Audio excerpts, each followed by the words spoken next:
عبداللہ بن دینار نے خبر دی، انہوں نے عبداللہ بن عمر رضی اللہ عنہ سے سنا، آپ بیان کرتے تھے کہ رسول اللہ صلی اللہ علیہ وسلم نے ولا کے بیچنے اور اس کے ہبہ کرنے سے منع فرمایا تھا۔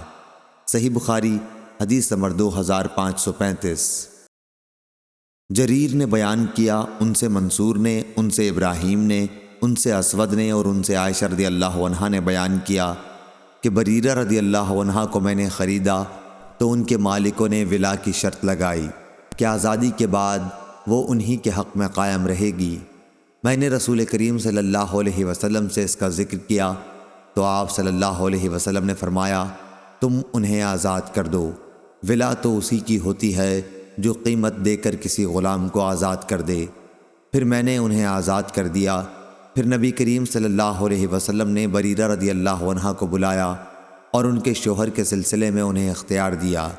بریرہ نے کہا کہ اگر وہ مجھے فلاں فلاں چیز بھی دیں تب بھی میں اس کے پاس نہ رہوں گی، چنانچہ وہ اپنے شوہر سے جدا ہو گئیں۔ صحیح بخاری حدیث نمبر 2536۔